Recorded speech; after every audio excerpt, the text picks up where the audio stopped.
RCR, la red que comunica y une al Perú. En esta parte del programa tenemos una grata visita. Se trata del economista Carlos Manuel Ponce. Él es candidato al Congreso de la República en Lima Metropolitana con el número 5 por el partido Perú Nación. Señor Ponce, qué gusto tenerlo acá. Muchas gracias por acceder a esta invitación. Gracias, José, muy amable por la invitación. Aquí estamos, a la orden. A ver, la pregunta inicial, ¿no? Esta decisión de postular a un Congreso, ¿no? Y siempre le planteo a quienes ahora nos suelen visitar para exponer sus planes de gobierno, el por qué ingresan a la política, por qué buscar que acceder al Congreso, ¿no? Una institución totalmente desacreditada, una institución que en los últimos años se ha convertido en el centro de atención y de polarización del país, ¿no? ¿Por qué acceder? Usted es un profesional exitoso, ¿por qué dar este salto a la política y por qué Perú Nación, ¿no? A ver, justamente por ese desencanto que usted menciona, es que las personas, los profesionales como yo y la gente de bien que hace su trabajo día a día y se lo gana con el sudor de su frente, decide incursionar porque creemos que se puede cambiar este Congreso. Como yo digo, vamos a cambiarle la cara al Congreso. Durante 40 años, la clase política ha ido desprestigiándose cada vez más, desde la época del gobierno del primer gobierno del presidente García hasta la actualidad. Ha sido una suma de errores y de cosas que nos han dejado pues perplejos, ¿no? Fundamos Perú Nación, yo soy fundador y soy el secretario general, con el doctor Francisco Díaz-Canseco en el año 2015. ¿Antes no estaba en política o...? Yo estuve en política, bueno, yo me inicié en política en el año 87, curiosamente yo era un negado a la política, y durante la estatización de la banca, yo trabajaba en uno de los bancos más importantes de este país, estábamos en las calles luchando contra esa medida, y es un pleito que duró 7 meses. Claro. Y en ese pleito estuvimos acompañados de algunos diputados de la época, entre otros el doctor Francisco Díaz-Canseco. Y él estaba formando un movimiento que se llamaba la Unión Cívica Independiente. Sí, y el gallito, el famoso gallo. Me persuadió a participar. Yo le dije, doctor, le agradezco mucho, yo soy una persona negada a la política. Pero en fin, al final acepté, inicié mi carrera política como secretario distrital de organización de partido. Luego el año siguiente fue a la dirigencia nacional. Al tercer año, en el año 89, fui vicepresidente de plan de gobierno y el año 90 fui candidato a diputado. En ese año perdimos la inscripción porque, como usted sabe, Fujimori arrasó con todos los partidos, y nos dedicamos por 25 años a trabajar labor social en el Consejo por la Paz. Gente del Consejo le pidió a mediados del 2015 o a comienzos al doctor que regresara a la política. Justamente por eso, o sea, el desencanto total, el desprestigio de la clase política nos hizo pensar que debíamos regresar. Yo con mucho gusto lo acompañé, lideré un equipo de personas que formamos el partido, recolectamos las firmas en todo el país, y entregamos la inscripción el día 8 de enero de 2016, 2 días antes de la presentación de la plancha presidencial. La campaña que nos quedó fueron 60 días, fue muy desgastante y lamentablemente no llegábamos a la meta del 5%. Pero como quiera que nosotros queríamos un partido institucional que trascienda la vida política del Perú, decidimos retirarnos para preservar esa inscripción. Y efectivamente hemos estado estructurando el partido y ahí vino la campaña municipal. No tuvimos mucha fortuna, hemos sacado un alcalde y regidores en Hilo y consejeros en Moquegua. Entonces, de ahí a lo que viene, estamos trabajando para que el partido se consolide y pueda ser un partido para los jóvenes. Nosotros, el doctor Díaz-Canseco y yo, ya estamos de salida, ya los años pasan, pero estamos formando cuadros de jóvenes que creemos que le podemos dar la posta para que haya un trabajo político correcto como la ciudadanía espera. ¿Qué diferencia a Perú Nación de los partidos tradicionales? Definitivamente nosotros somos gente que proviene del trabajo.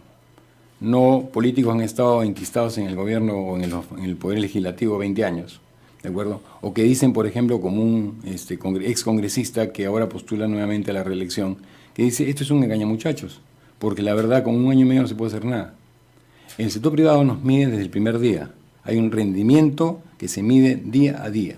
Nosotros vamos a trabajar desde el primer día con las propuestas que tenemos. Política por resultados. Así es. Se puede hacer una política diferente, como la gente lo quiere, como la gente espera. Ahora, usted es economista y naturalmente no está alejado de lo que ocurre en el país en términos de economía, en términos políticos, ¿no? Y en términos de percepción como ciudadano común y corriente, ¿no? La corrupción. Hace unos días estaba con nosotros acá el doctor Francisco Díaz-Canseco Tábara, el presidente de su partido, candidato con el número 1 por Lima, y nos explicaba que la propuesta eje, la propuesta central, y desde el punto de vista, creo, a la ciudadanía le interesa mucho ver el tema de la corrupción, y ustedes están planteando el Consejo Nacional por la Moral Pública, ¿no? Digo Así esto es. ¿por qué? Porque cuando uno tiene que hacer un enfoque de la corrupción, ya no solamente en el Perú, o por lo menos ya cuando se escriban los textos a futuro, o se haga una historia de la corrupción en el país, tenemos que aceptar que la corrupción nos ha llegado a todos, es transversal. Ya no podemos hablar que los corruptos fueron el Poder Ejecutivo, el Congreso, un sector del empresariado, un sector de los medios de comunicación, instituciones. Estamos viendo que atravesó todos los estamentos, ¿no? En esa perspectiva ustedes plantean el Consejo Nacional por la Moral Pública, ¿no? Me gustaría que nos expliquen en esencia en qué consiste y por qué sería necesario generar y confiar en ciudadanos de la sociedad que estén al frente del Consejo. Fíjese usted, hablando del concepto de que la corrupción es transversal, yo, por razón de trabajo, he trabajado 30 años en banca, en todas las bancas, comercial, cajas, banca de fomento, y tuve oportunidad de recorrer todo el Perú. Y estando en las alturas de Andahuaylas, en una comunidad que se llama Yupapuquio, conversaba con los agricultores y les decía, yo tengo el privilegio de conocer el país costa, sierra y selva, a excepción de 4 lugares que no conozco, es Madre de Dios, Huancavelica, Moquegua y Tacna, el resto todo, afincado en San Martín por espacio de 6 meses y en Apurímac por 5, les decía, yo recorro el Perú y veo la maravilla de sus paisajes, sus climas, su gastronomía. Yo estoy seguro que si este país fuera poblado por alemanes, por japoneses o por nuestros antiguos incas, seríamos sin ninguna duda la primera potencia del mundo. El problema somos nosotros. Pero no todo es tan malo como se pinta. Lo que pasa es que el poder está ejercido por un grupo de personas o por un numeroso grupo de personas que son lamentablemente corruptas por esta corrupción transversal. No digo que no haya más. Pero fíjese usted, Servir dice que para manejar el Estado peruano se requieren 28.500 personas. Al otro lado, ¿qué tenemos? Digamos que esas 28.500 incluye al presidente, vicepresidentes, ministros, congresistas, directores, etc. Le sumamos además puestos de confianza y puestos de mando medio. Llegamos a 50.000 personas. En el otro lado tenemos a un país con casi 33 millones de habitantes, 18 o 20 de los cuales son ciudadanos en capacidad de elegir y ser elegidos. Yo le pregunto, José, ¿usted no cree que de 20 millones de personas podemos encontrar 50.000 personas decentes? Yo sí lo creo. Entonces es un tema de tener la voluntad de hacerlo, de participar y ver la forma de corregirlo. Perú Nación propuso la creación del Consejo Nacional de Moral Pública porque creemos que es la única forma de empezar a votar a los corruptos. El Poder Judicial, que está plagado de gente, en fin, con malas costumbres, ¿se puede reordenar a sí mismo? La Policía Nacional, a sí misma, nombrando comisiones al interior, ¿se puede arreglar? De ninguna manera.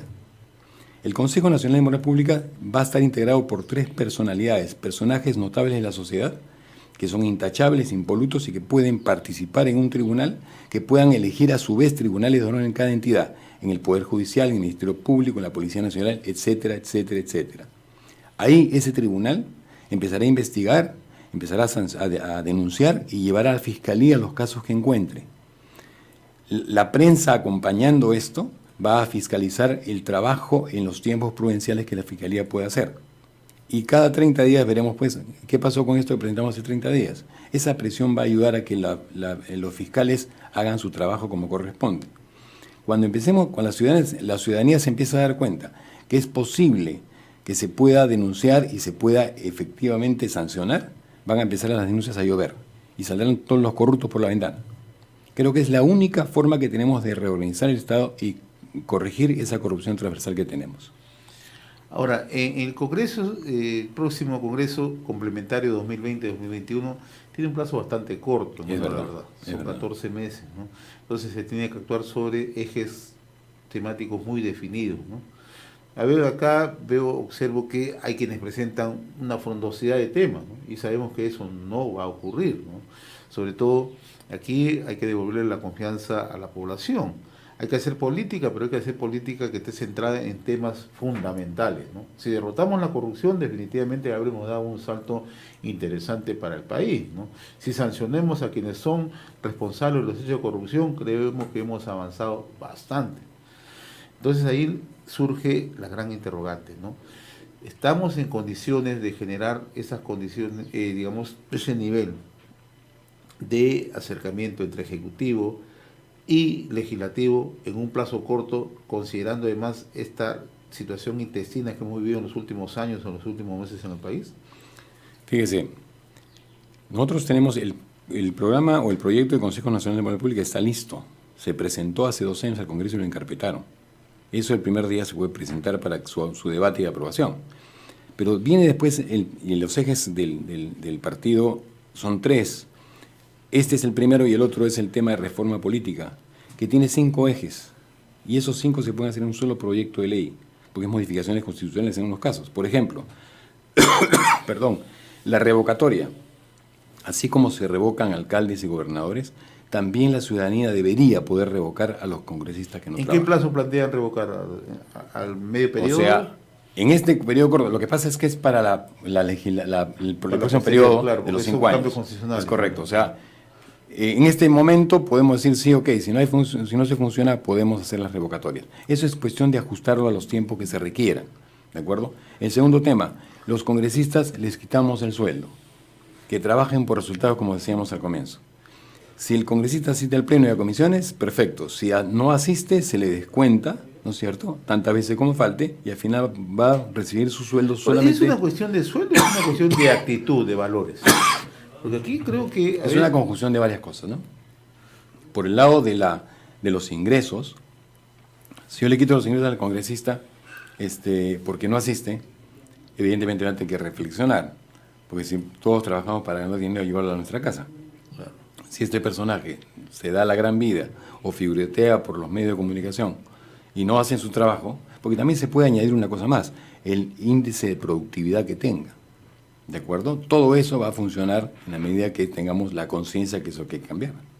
Ahora, y otro tema que lo conversaba hace unos días también con Pancho Díaz Canseco, y él le preguntaba, ¿qué hacer con el próximo Congreso dentro de sus labores específicas de fiscalización, de control y de legislar, cuando hemos asistido a los últimos congresos a ser una suerte de intermediarios, lobistas, y en realidad muchos se convierten en representantes interpósitos de muchas instituciones, muchas entidades? ¿Cómo erradicar eso? Primero, la labor del congresista claramente es legislar, representar y fiscalizar. ¿De acuerdo? El tema de representar es decirle a la población que está en condiciones de gestionar beneficios para cada comunidad o cada ciudad. ¿De acuerdo? No para hacer contubernios con los alcaldes, decir, vamos a darte presupuesto a una obra y después a mí me toca el 5%. Eso no funciona. O sea, eso no debe ser así. Entonces, dentro de estos ejes que les mencionaba, la revocatoria, el tema de los sueldos, tienen un equipo de 6 u 8 personas que los asesoran. ¿Por qué? O sea, en las épocas cuando el doctor Díaz Canseco era diputado, él nos contaba que él era diputado, tenía una oficina pequeñita y una secretaria. Ok, una secretaria y de pronto, ahora una asistente, y de pronto un asesor. Y de repente un equipo, un pool de asesores para todas las comisiones. ¿Por qué tiene que llenarse de gente un congresista? ¿Por qué? ¿Qué privilegios tiene? Si le suma todo lo que gana, supera los 30.000 soles. Ahora bien, proponemos la bicameralidad, que haya un representante por cada provincia, son 196 provincias, que haya 24 senadores, que son las 24 regiones, o 26 si usted quiere. 222 personas, usted me dirá, claro, pero de 130 a 222 el presupuesto va a volar. No, señores. El presupuesto de hoy, de 130 congresistas, tiene un presupuesto de, digamos, 400 millones de soles. Para 222 personas yo divido los 400 millones entre 222 y simplemente bajará el sueldo de 8.000 que gana, $8.000, a 4.500. Y le diremos, señores, eso es lo que hay. Usted viene a servir y no a servirse. ¿De acuerdo? Ese es un paso fundamental. El otro tema es que el congresista debe ahora tienen el tema de la inmunidad. Estamos en desacuerdo con esa inmunidad, por lo menos como está planteada. La inmunidad la vamos a desaparecer. ¿Total? ¿Por qué? En el derecho romano, y yo no soy abogado, pero lo aprendí, la inmunidad se le daba a los tribunos para evitar que el poder abusara de ellos en su labor de fiscalización. Solamente en ese nivel debería manejarse un sistema parecido a la inmunidad, la protección al fiscalizador. Pero no porque un congresista le toque el cuerpo a una dama en un avión o otro congresista trafique con la gasolina de las Fuerzas Armadas. Ahí no hay tutías, ahí van de frente a su casa y a la cárcel. Que el Poder Judicial los juzgue. Y el último punto es la ley antitránsfuga. No es posible que en el Congreso que se inició en el 2016 llegaron 6 bancadas y terminaron 12. El Tribunal Constitucional dijo no, por razones de conciencia puede retirarse y formar otra bancada. ¿Y la ciudadanía no dijo que quería que ese partido fuera con 30, con 20 o con 10? La ley antitránsfuga que planteamos es, el congresista que es elegido por el partido A terminará su mandato con el partido A. Si por razones de conciencia considera que ya no va a pensar como ellos o está en desacuerdo con sus posiciones, puede renunciar, claro que sí. Firma su carta y se va a su casa y entra el accesitario. De tal suerte que el partido mantiene su cantidad, la cantidad de congresistas que el pueblo decidió que quería que esté en el Congreso. Ese es un trabajo que se puede hacer rápidamente, como le digo, un proyecto de ley y de frente. O sea, no hay que mirar mucho más allá. O sea, no es el tema de tiempos, el tema de efectividad en la propuesta, sostener en comisiones y llevarla al pleno para que se debate y se apruebe. Ahora, ¿cómo trabajar de la mano con un ejecutivo? Se lo digo en términos de política real política, como le llaman algunos, ¿no? Uh-huh. Con un gobierno que es zigzagueante, ¿no? Un gobierno que, si bien es cierto, el Congreso anterior es un Congreso detestable, la gran mayoría de la población tiene un concepto totalmente, o sea, está desacreditado, pero tampoco podemos olvidar que el Congreso anterior le brindó todas las facultades al gobierno. O sea, eso no se puede quedar al margen. Entonces, la gran pregunta es, ¿verdaderamente el Ejecutivo, en el corto plazo que tiene el próximo Congreso, tiene esa tarea de querer engarzar, de querer generar puntos de encuentro mínimos, puntos de coincidencia mínima, pero una acción, ¿qué es lo que apuesta, qué es lo que propone? Fíjese, el Congreso pasado, que tiene muchos anticuerpos, hizo la función que le correspondía, dar las facultades al Ejecutivo, etcétera, pero se entramparon en un pleito intestino desde el primer día. Así es. ¿De acuerdo? Y eso hizo que todo el tiempo estuviéramos viendo en las noticias que el congresista tal acusaba a uno, a otro, comisiones investigadoras, cuando se repiten las cosas en las comisiones en justicia. O sea, una comisión investigadora por un tema doloso, ¿por qué no lo hace el Poder Judicial? ¿Por qué tiene que hacer una comisión del Congreso? Se pasan meses y simplemente en el tema de la ciudadanía, que la ciudadanía espera, no hay resultados. Ahora, ¿hay que encontrar consenso con el Ejecutivo? Claro que sí, porque la ciudadanía espera recibir algo de bienestar. En ese pleito el gobierno se olvidó de gobernar, ¿de acuerdo? Ese es el punto que quiero Correcto. ¿Y qué pasó? No estamos en recesión, decía el señor Velarde el otro día, el presidente del BCR, que no hay recesión efectivamente, pero hay una desaceleración preocupante. Claro. Las empresas no están produciendo lo que debieran.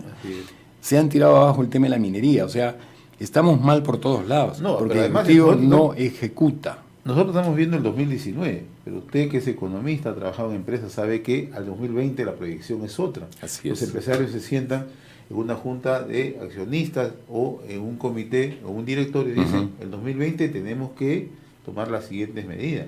Porque Así si es. el 2019 nos fue mal, el 2020 tenemos que tomar todas las previsiones.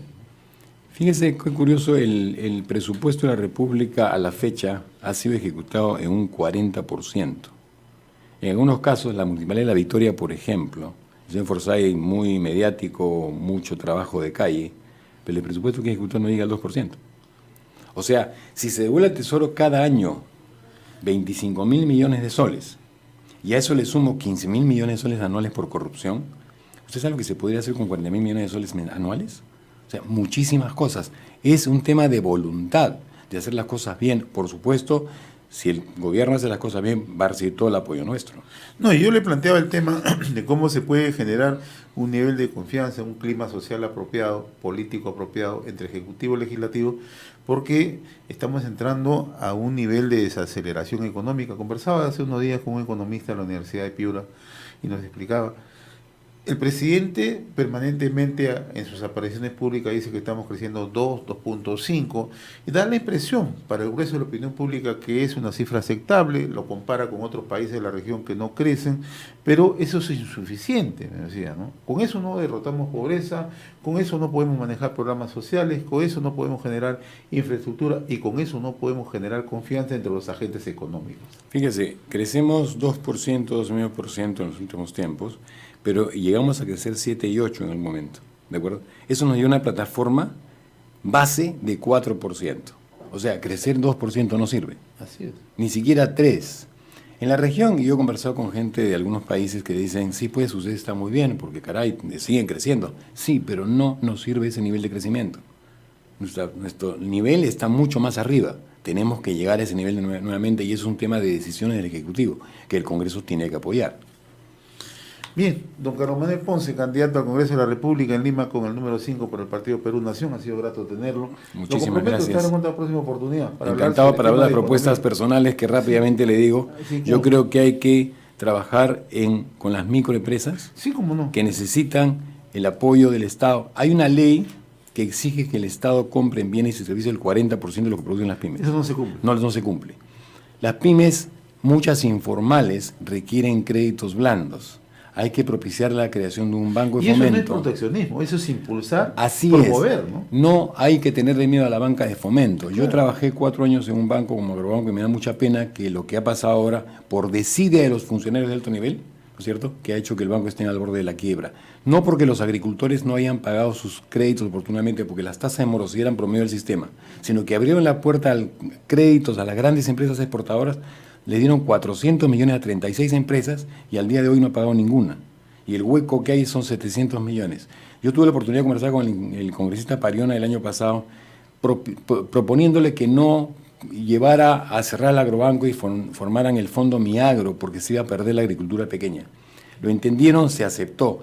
Y después le insistí en la necesidad de hacer una comisión investigadora de agrobanco.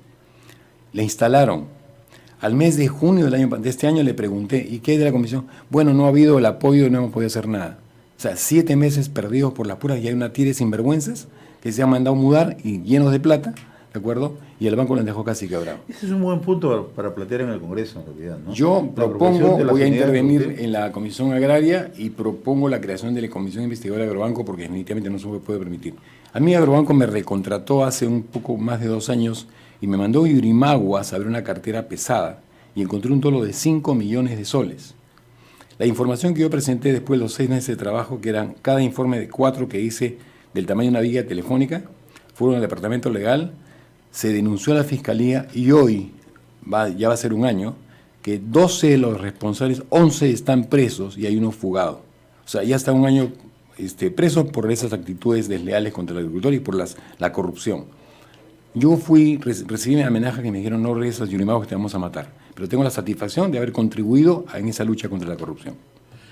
Ahora, y además el tema de la pequeña y microempresa requiere de que se le brinde el apoyo. Insisto, no es proteccionismo, así es. No es fomento. Un microempresario que no está formalizado, cuando requiere capital de trabajo, ¿qué hace? Le pide a un agiotista, un prestamista, que son préstamos de 10, 15, 20% mensual, meses de 22 días. Podría acceder vía la banca de fomento a crédito de 10% al año, ¿de acuerdo? Y podrían empezar a formalizarse. Yo le digo al pequeño empresario, ¿usted quiere recibir créditos de este nivel? Perfecto, formalícese. Y es una formalización por las buenas. Y lo que no entendemos muchas veces es que formalizándose genera empleo. Es correcto, así es la cosa, sí.